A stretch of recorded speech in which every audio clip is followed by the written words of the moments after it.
언제나 필승! 네, 반갑습니다. 필승입니다. 자, 성장이 더 이상 없겠다라는 혹은 없을 것이다라는 산업과 기업이 매년 엄청난 성장을 보이고 있다면 우리는 이것을 어떻게 봐야 될까요? 특히나 이러한 성장이 앞으로도 장기간 이어질 가능성이 높다면 우리는 어떤 식으로 이러한 기업들의 대응을 해야 되는지에 대해서 좀 말씀을 드리고자 합니다. 오늘 분석해드릴 기업은 BNK 금융주주입니다. 일단 실적이 엄청나게 잘 나왔어요. 엄청나다는 말이 아주 잘 어울릴 정도로 정말 잘 나왔습니다. 은행이라는 업종이라는 이런 한계성을 뛰어넘고서라도 상당히 잘 나온 것인데 전년 대비해서 무려 50.5% 단기 순이익 기준으로도 50.5%의 그러한 실적 성장이 나왔습니다. 상반기에만 4,680억 원이에요. 상반기에만 4,680억 원을 벌었고 지금 보시면 엄청난 저평가예요. 지금 보시면 자, 올해 컨센서스가 단기 순이익 기준으로 7,700억을 예상하고 있는데 저는 8,000억은 기본적으로 넘을 것이라고 보고 있습니다. 어닝 서프라이즈가 나올 것이라고 보고 있고 지금 보시면 ROE 같은 경우에도 상당히 잘 나와요. 8 정도 나오고 있고 영업이익률도 21%입니다. 더 이상 이런 쇠퇴산업 혹은 저평가를 받을 수밖에 없는 그런 저영업이익의 산업이 아니라는 겁니다. 지금 보시면 올해에도 이제 대출에 대한 폭등세와 그리고 금리 상승세로 인해서 영업이익률이 2배 정도 가량이 증가할 것으로 이제 컨센서스가 잡혀 있습니다. 배당 수익률도 5.5% 이상이기 때문에 상당히 좀 안정적인 그런 면모를 재무제표 상으로는 보이고 있다. 이렇게 보시면 될 것 같습니다. 그러니까 올해 단기 순이익 기준으로 8천억 원 이상을 번다고 가정했을 때 PER이 3 정도밖에 안 돼요. 시가총액이 2조 5천억입니다. 말도 안 되는 저평가인 건 맞아요. 그만큼 우리 증시의 이 은행 업종, 특히나 이 지방은행들의 소외감이 얼마나 찌들었는지를 그대로 보여주고 있다. 이렇게 보시면 될 것 같습니다. 보통 이런 식의 저평가 요인은 대부분은 이거예요. 대부분 하나의 산업, 그러니까 하나의 산업만 잘 되고 있고 혹은 하나의 수주처, 보통 이런 경우가 저평가되는 경우가 많아요. 그러니까 예를 들어서 뭐 게임주도 있을 수 있고요. 혹은 뭐 엔터주도 있을 수 있고 아니면 조금 더 나아가서 뭐 스마트폰 계열사라던가 혹은 뭐 자동차 부품주 이런 것들은 뭐 현대차라던가 삼성전자 이쪽에 몰빵되어 있는 경우가 많기 때문에 이 경우에는 아무리 영업이익이 좋고 실적이 잘 나오더라도 저평가 받는 경우가 상당히 많습니다.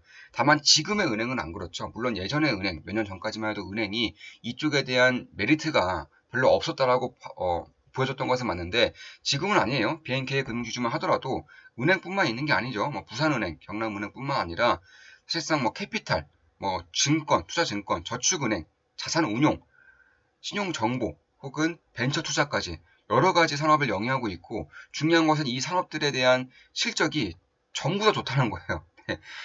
아주 좋다는 겁니다. 그만큼 여기에 대한 기대감을 상당히 가질 수밖에 없지 않나 개인적으로는 그렇게 보고 있습니다. 대표적으로 이자 이익도 전년 동기 대비해서 17% 증가했고 비이자 이익 그러니까 뭐 증권이라던가 뭐 PE라던가 투자 상품이라던가 이런 것들도 전년 대비해서 40% 이상이 지금 증가를 한 상황입니다. 그 외에도 사실 굉장히 좀 안정성을 보여줄 수 있는 은행업 중에 안정성을 보여줄 수 있는 이 전액금액, 전액금액 같은 경우에도 상당히 증가하고 있고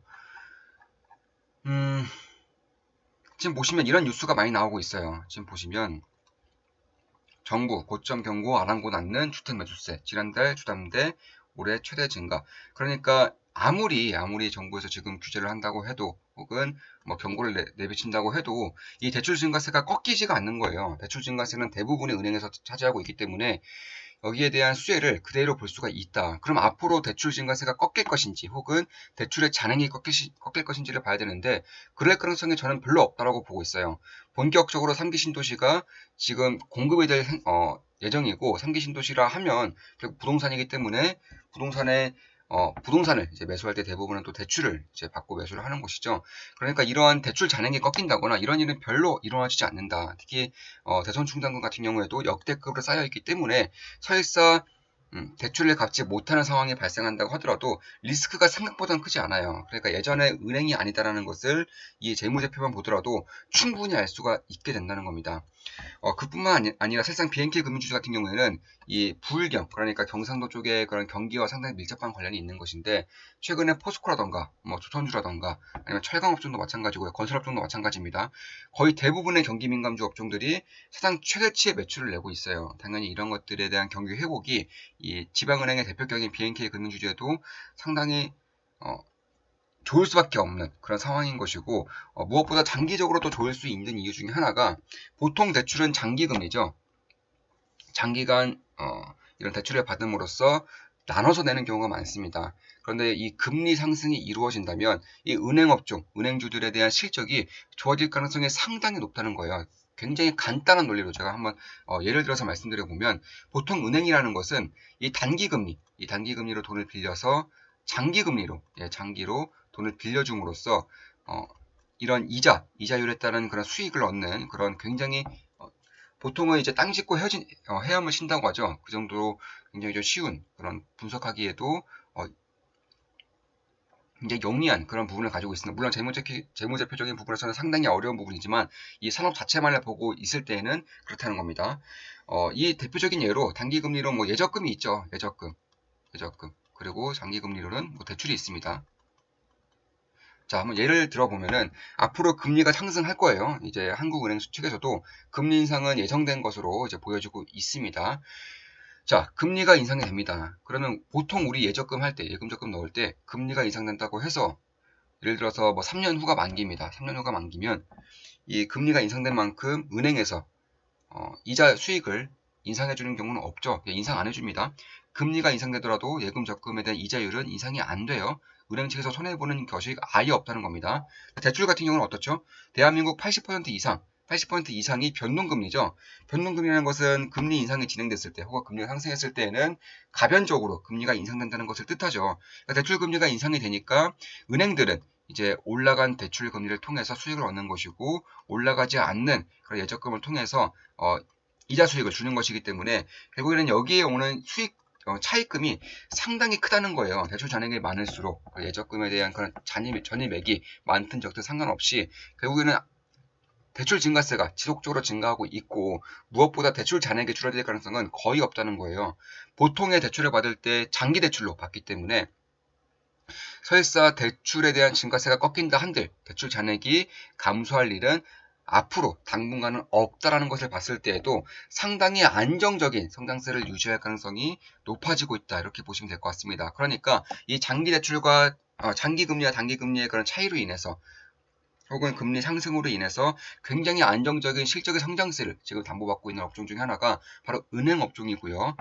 무엇보다 이제 정부의 규제가 점차 벗겨지고 있어요. 뭐 이번에도 신한금융 측에서 분기 배당을 실시할 것이라고 이제 발표를 했는데, 정부 측에서는 여기에 태클을 걸었습니다. 하지 말라고 했어요. 그런데 며칠 뒤에 다시금 정부 측에서 해도 된다, 막지 않겠다라는 그런 시그널을 보내왔습니다. 그만큼 앞으로는 이제 장기적인 주주 훼손을 일으킬 수밖에 없는 그런 규제안을 장기적으로 내놓을 수가 없다는 겁니다. 자, 예전부터 말씀드렸지만 대한민국은 자본주의 국가예요. 자본주의 국가에서의 기업의 주인은 정부, 국민, 임직원 아닙니다. 주주죠, 주주. 대부분의 주주가 이제 해외 자본이기 때문에 여기에 대한 규제를 강력하게 펼칠 수가 없는 겁니다. 이런 것을 봤을 때에도 사실상 이 배당에 대한 증가라던가 혹은 주주 친화적인 정책을 앞으로 은행주들도 펼칠 수 있다는 점, 그리고 경기 회복으로 인하여 여기에 대한 대출 증가세가 점차 증가하고 있다는 점, 이건 BNK 금융주주만의 이제 수혜일 수도 있는 거예요. 다만 이 경상도 쪽의 그런 경기 회복세가 상당히 뚜렷하기 때문에 그런 겁니다. 무엇보다 굉장히 저렴한 밸류에이션이 있는 거죠. PR이 3이 안 돼요. PR이 3이 안 되는 만큼 상당히 좀 저평가적인 그런 매력이 있다. 그만큼 과연 이 은행주들의 투자를 해서 장기적으로 봤을 때 손실을 볼 수가 있을까 할 정도의 그런 안정적인 성장세와 굉장히 저평가된 그런 밸류에이션을 가지고 있다. 이렇게 보시면 될 것 같습니다. 따라서 대출의 성장세는 앞으로도 이어질 가능성이 높고요. 특히 금리 상승으로 인해서 이익단이 점차 한 단계 더 업그레이드 될 가능성이 높습니다. 특히 카카오뱅크를 통해서 카카오뱅크로 인해서 이 은행 업종을 굉장히 비관적으로 보는 의견들도 많았어요. 다만 저는 여기에 대한 불확실성이 이제는 해소되고 있다고 보고 있습니다. 카카오뱅크가 상장을 하죠. 카카오뱅크가 상장한다는 것은 이 가치평가를 있는 그대로 받는다는 겁니다. 자, 카카오뱅크의 가치평가는 보통 한 20조 내외로, 이제 20조 내외로 평가를 받고 있어요. 이와 비슷한 규모로 신한지주가 있습니다. 신한지주. 자, 한번 보시면, 자, 카카오뱅크가 시가총액이 20조 원 내외로 평가받고 있는데, 자, 신한지주도 20조 원 정도 되죠. 19조 9천억 정도 되고 있습니다. 그러면 이제 이와 이제 비교해 볼 필요가 있는 것인데, 이익 규모가 10배 차이 나요, 10배. 10배가량 차이가 납니다. 그만큼 시가총액은 비슷한데 이 규모가 10배가량 차이 난다. 그럼 카카오뱅크가 상장이 되었을 때 과연 은행 업종에 대한 밸류에이션 리레이팅이 발생하지 않겠는가에 대한 의구심이 있는 거예요. 저는 카카오뱅크로 인한 그런 부정적인 의견은 이제는 거의 막을 내려가고 있다라고 보고 있는 겁니다. 마지막으로 이제 정부의 규제 혹은 이제 제재안들도 점차 해소될 가능성이 높아지고 있는 만큼 여기에 대한 성장성과 그리고 저평가 여부를 시구해서는 안 되겠다. 이렇게 개인적으로는 보고 있습니다. 물론 제 모든 영상은 매수, 매도, 추천 리딩 아닌 거 다들 알고 계시죠? 참고하시면 되겠습니다. 자, 이것으로 방송 마치겠습니다. 은행주들, 금융주들에 대한 분석을 해드렸고 앞으로 좋은 분석, 좋은 기업 분석으로 찾아뵙겠습니다. 크리스틴이었습니다. 필승!